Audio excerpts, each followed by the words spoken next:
warahmatullahi wabarakatuh. Perkenalkan, nama saya Hairul Baharudin. Saya kuliah di Universitas Pancasakti Bekasi semester 2 dengan nomor NIM 18720500071 dengan jurusan Studi Ilmu Pendidikan Ekonomi, Fakultas Ilmu Pendidikan. Di sini saya akan menunaikan tugas ujian tengah semester dengan mata kuliah Pendidikan IPS dengan tema Pendidikan IPS antara harapan dan kenyataan. Tak lupa yang saya hormati dosen pengampu Bapak Dahlan SPD MPD. Mari kita simak materi yang akan saya sampaikan. Pendidikan IPS antara harapan dan kenyataan. A. Pendahuluan. Pendidikan IPS di sekolah merupakan mata pelajaran atau bidang kajian yang menduduki konsep dasar berbagai ilmu sosial yang disusun melalui pendekatan pendidikan dan pertimbangan psikologis serta bermaknanya bagi siswa dalam kehidupan mulai dari tingkat SD sampai dengan SMA atau membekali dan mempersiapkan peserta didik untuk dapat melanjutkan pendidikan ke perguruan tinggi. Pendidikan IPS bukan merupakan program pendidikan disiplin ilmu, tetapi adalah suatu kajian tentang masalah-masalah sosial yang dikemas sedemikian rupa dengan mempertimbangkan faktor psikologis, sedangkan perkembangan peserta didik dan dibebankan waktu kurikuler untuk program pendidikan. Pendidikan IPS pada hakikatnya merupakan program pendidikan yang mengkaji manusia dalam kehidupannya, mengemukakan bahwa mempelajari, menelaah, mengkaji sistem kehidupan manusia di permukaan bumi. Dan itulah hakikat yang dipelajari dalam pengajaran IPS. Pendidikan IPS membantu kita memahami diri sendiri maupun orang lain, mulai dari lingkungan keluarga, tetangga, sampai dengan mereka yang jauh, sebagian lingkaran dunia. Tujuan pengajaran IPS di sekolah tidak lagi semata-mata untuk memberi pengetahuan dan menghafal sejumlah fakta dan informasi, akan tetapi lebih dari itu.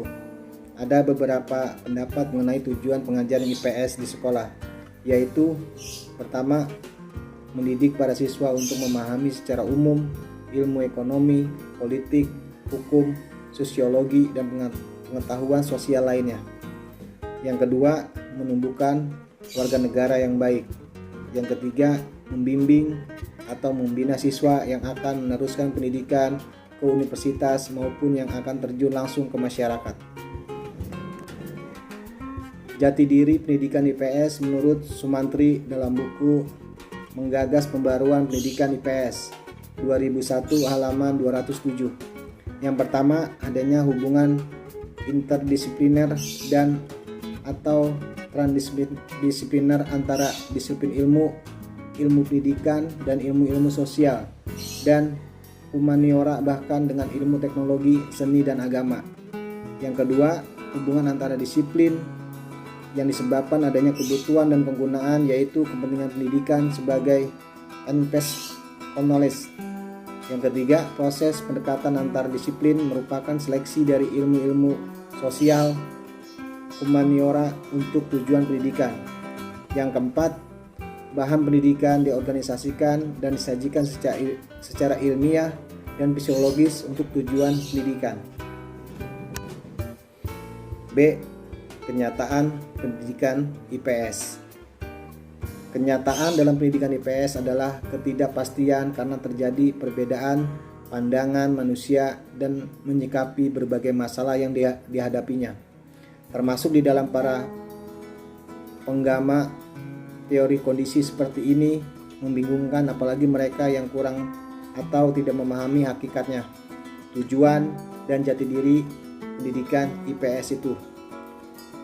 Materi dalam pembelajaran IPS banyak tidak menghubungkan dengan kondisi dan kebutuhan masyarakat, terlalu terpaku pedoman dan buku teks yang umumnya diseragamkan atau kurang mengakomodasi berbagai masalah yang dihadapi oleh masyarakat atau daerah tertentu.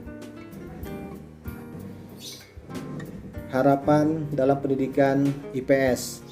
Agar pendidikan IPS tidak membosankan, maka dalam pembelajaran alangkah baiknya memperhatikan formula di mana proses belajar mengajar ilmu-ilmu sosial akan tangguh apabila melakukan banyak kegiatan aktif seperti: pertama, pelajaran mengajar aktif harus disertai dengan berpikir efektif dan pengambilan keputusan selama kegiatan berlangsung, karena proses pembelajaran berlangsung dengan cepat dan peristiwa dapat berkembang secara tiba-tiba.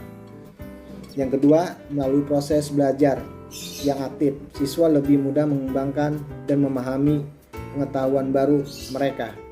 Yang ketiga, proses belajar aktif membangun kebermaknaan pelajaran yang diperlukan agar peserta didik dapat mengembangkan pemahaman sosialnya.